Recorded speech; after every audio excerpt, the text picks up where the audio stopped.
Hey everyone, welcome to Therapy Connections, the podcast where real therapists give you the highlights of the things we say in therapy and provide some skills, education, and ideas about how to feel better. This is not a replacement for traditional therapy, but can serve as a tool for refreshing and learning between sessions. Thanks for joining us.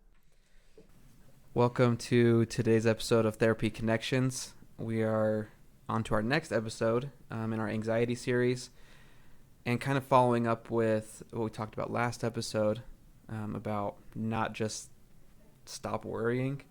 We're going to talk about kind of embracing that anxiety and riding the wave of anxiety. So some of this discussion is how to deal with our anxiety when our feelings get really, really big. So there are times when we talk to people and they come in and they tell us that their anxiety got to a point they literally felt like they were dying. In fact, I've met with several people after they've been to the hospital because they actually thought they were dying because their anxiety or panic got so big. And sometimes anxiety feels like it can be dangerous, right? Oh, I mean, if you think about some of the body sensations you experience, all of it is just this tight, tense stuff. And if you can't tell why, go to the hospital. Then you WebMD yourself and you're like, I'm having a heart attack. I have meningitis. That's Yeah. what I thought last week. Yeah, totally, right? Next thing you know, you find yourself in the emergency room. Yeah. So, Right. But as far as I know, there are no emotions that we experience that actually kill us. Right? I guess it's I true. mean, I'd love to prove you wrong, but I think you're probably right. I'm glad we're recording when you said I was right. Let's play that back later. So sometimes, our emotions can get so big that we really become afraid of them. But emotions aren't going to kill us, even if they're really, really big emotions. So today we're going to talk a little bit more about what to do when they get that big, right? Yeah, I think it makes sense.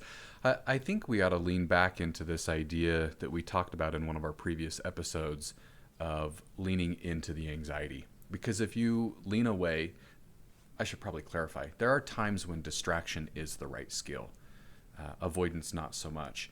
And that's where I think the distraction might keep us safe in the moment, but at some point we have to lean into it. Otherwise, it's like a Band-Aid for a wound that might need some stitching, right? So I think we should continue on with this idea of leaning into the anxiety.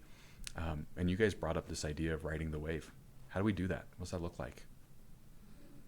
I always think of riding the wave, like letting that wave wash over you and feeling it and experiencing it.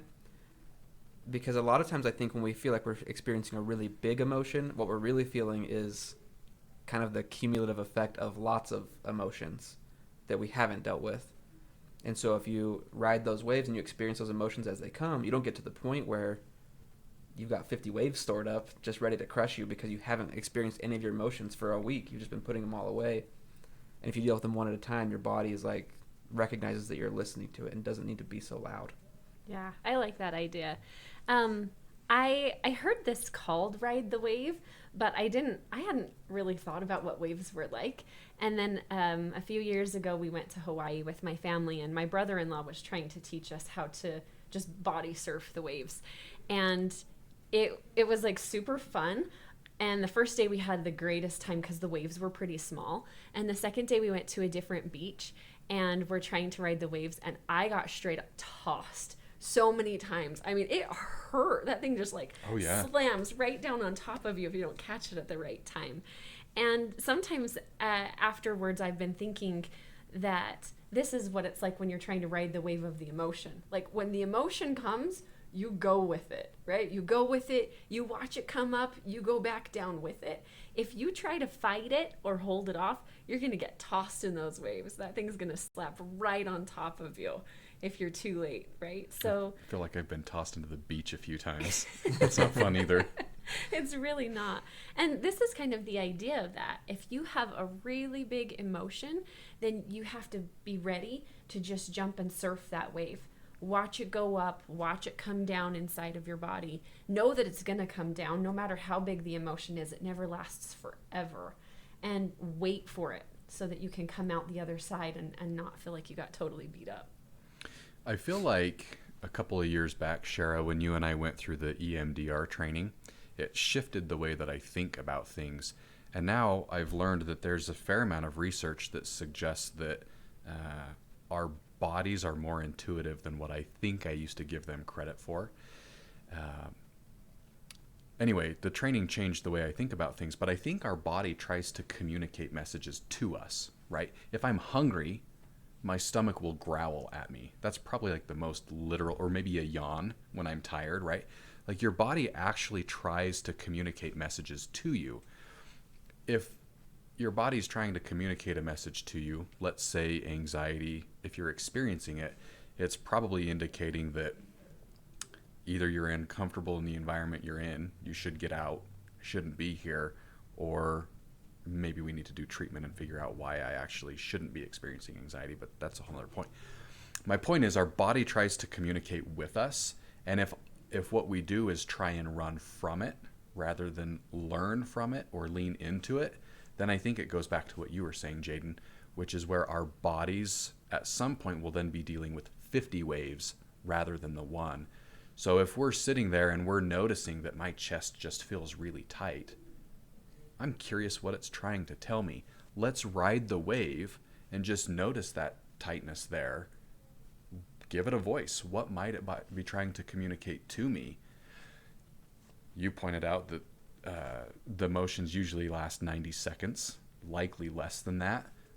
That 90 seconds will come by, and I'm curious what we may learn from that. I think the fact that emotions only last about 90 seconds in your brain is just wild. The first time I heard that, I was like, no way. When I experience an emotion, Right. I am in it. Like, How often are you mad for just 90 seconds? right, never, right? Yeah. I'm always way longer than that. But in your brain, it really only lasts 90 seconds. The reason that it ends up taking up more time is because we hold on to it. We start to feed into the emotion with all of these thoughts and reactions, right? So if it's anger, maybe you start feeding it with all of these angry thoughts, and then you're starting those 90 seconds all over again and over again and Yeah. over again. I spent a lot of time thinking like, well, they're going to say this, and I'm going to say this, and they're going to say that, but then I'll say this. Right, you play it out in your mind. Right, thinking that I'm going to resolve it, but I'm probably just holding on to it. It's almost like you find evidence in your brain. So the thought, you find the evidence to justify what you're experiencing. In a previous episode, we talked about maybe the thought that I'm crazy, right? Or I'm going crazy. It's one that I hear fairly regularly. If that's the thought, and then you start to feel anxious in your body, what's the next thought going to be? Anything to justify why I am going crazy. Oh yeah, let me pull out WebMD and look it up. Oh yeah, see, I am. Like Yeah. there is a problem here. And next thing you know, your thoughts have run all the way down. Yeah.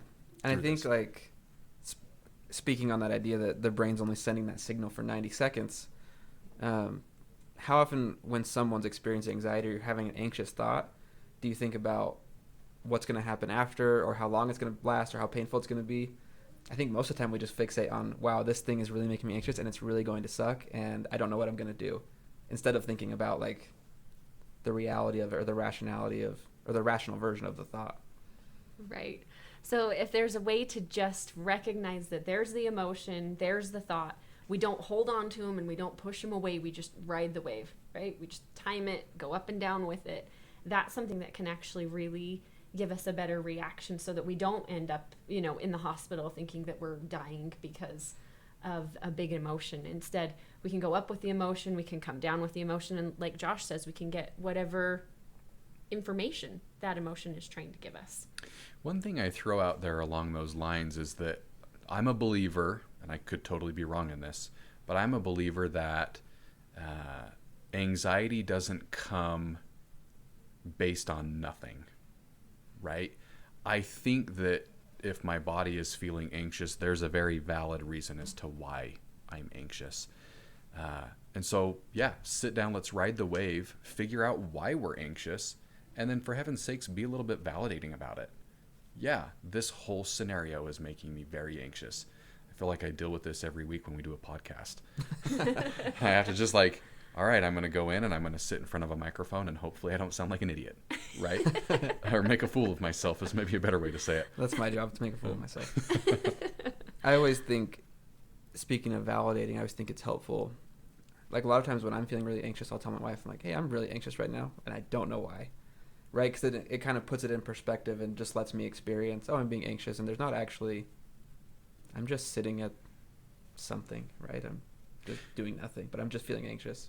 And I would argue that's the importance of riding the wave, because even though I think anxiety is probably 100%, well, 99% of the time it's based in something real, I would also say a large chunk of the time we don't know what that is. Sure. But if we give ourselves time to ride that wave, we can figure out why our body's communicating or sending that signal to us. So I think that's the benefit of riding the wave. Yeah. Then you can learn. Yeah, for sure. It's kind of like that mood trekking we talked about, right? Riding the wave. It all kind of ties together in this idea of learn what makes you anxious, learn how to deal with it, approach it instead of avoid it. And I think it all kind of comes together in this significantly healthier way to manage your anxiety than watching TikTok for 3 hours. I totally agree with that statement. So what's our intervention of the episode for the people listening? So our intervention this week is just ride the wave like we've been talking about. I'm so shocked. The next time that you have an anxiety feeling come up or you start to notice some of those feelings getting big, don't run away from it, lean into it, which means that maybe you sit down and you just notice inside of yourself, here comes the emotion, try to relax into it, watch it go up and get real, real big, almost like that wave is building, and watch it come back down the other side. The emotion will come to an end. It's not going to stay right there forever. And you may have to practice this a lot of times before you're able to get the hang of it, but it's something that can be really, really helpful. So ride the wave. I love it. This is one of my favorites and one of many of my clients' favorites as well. I think it's very helpful. So thanks everybody for joining us today. Hopefully you can all ride the waves that life sends you and feel a little bit better. We look forward to seeing you guys next time to continue talking a little bit more about anxiety. And yeah, we'll see you next episode. Thanks. Hey, Jaden here. Thanks for joining us today. We hope you found something useful in today's episode. If you did, and you want to keep up on the content we're going to be making, please subscribe, follow, or leave us a positive review. It helps us a lot. Again, thank you for being here, and we'll see you next time.